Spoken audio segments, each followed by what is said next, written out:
Hi everyone, let me explain today what happens when you search for something in the internet. Say for example, you have your mobile device here and then you have one of those browser applications, for example Safari or Google Chrome, right?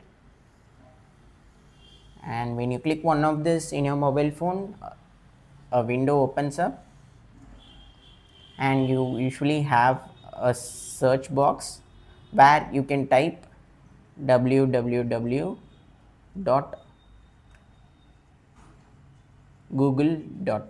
right?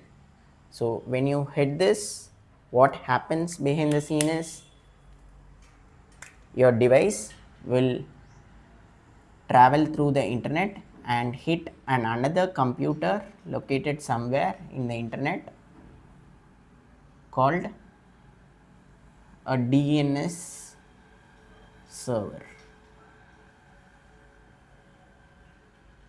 So how your system knows which computer to hit when it hits www.google.com, this is usually configured in your device. Say if you have purchased your internet from an internet service provider, for example Airtel or Verizon. So the Airtel's or Verizon's DNS service address, for example 128.0.0.1, this would have been configured in your device somewhere in your memory that okay, whenever I get a request to hit the internet, this is the address of my DNS server. So this would have been configured in your system when you set up your internet connection, for example. So now what this DNS server does itself, it has a mapping. This mapping is similar to the phone book which we used maybe 15-20 years back, where for a particular name, say Arjun, you have the phone number of myself, right? So in this case, it's just not the phone number, but for example, the www.google.com goes here. This is the name of the computer I want to hit, and this is the address of that computer, 128.0.0.2, for example. So the Airtel or Verizon's DNS server will give you back the address of www.google.com. Now your device has the address of the Google's computer, which can be located somewhere here, right? Let's give a big computer for Google, right? So Google is here. Now your mobile device will now directly go and hit the Google's computer because it has the address now, and it will say, hey, I want to know your response for www.google.com. So Google's computer know that okay, this address means that this browser wants my home page, right? So it will give you back a response of the home page, and which then gets rendered in your screen, right? There is a Google, there is a search box, and there are languages below: Tamil, English, Spanish, etc., right? So in this workflow, there are a few terms which are used in computer science. So whenever a computer serves something in the internet, it is called as a server. For example, here the DNS computer served your request that okay, for www.google.com, which address can I hit, right?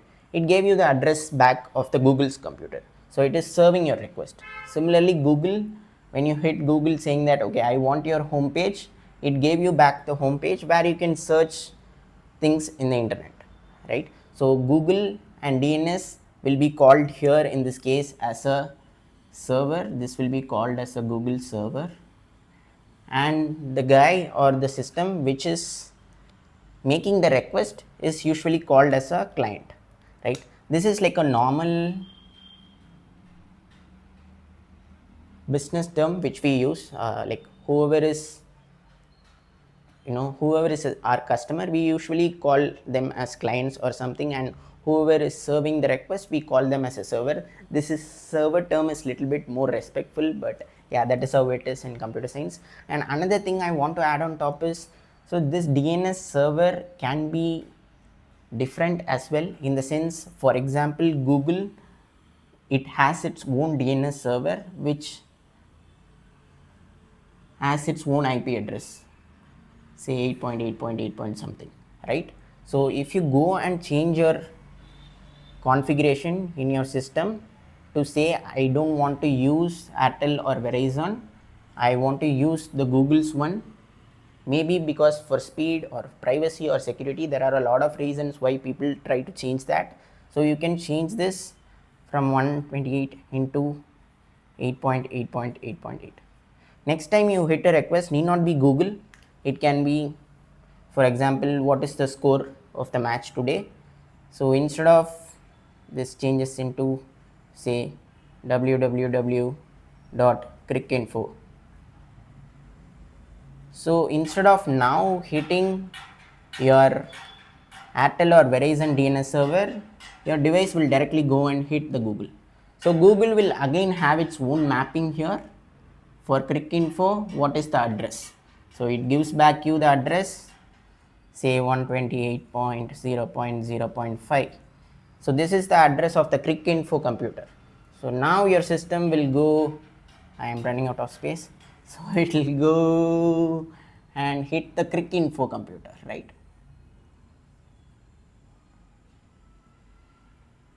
And it will, based on what is your request, it will give you back the score of the particular match, and it comes and gets displayed here. Instead of this Google box, some score, India versus Australia cricket match or something like that, right? Yeah, that is pretty much it on the basics of what happens when you search for something. Let me know if you have any questions, and maybe in the next video I'll say how this address works, and if you keep on giving the numbers for every computer, won't it stop, how much we pay to get an address for a computer, and how we can avoid that cost, or how can we make sure that we don't run out of the addresses. Those things we can talk in the next video. Thank you.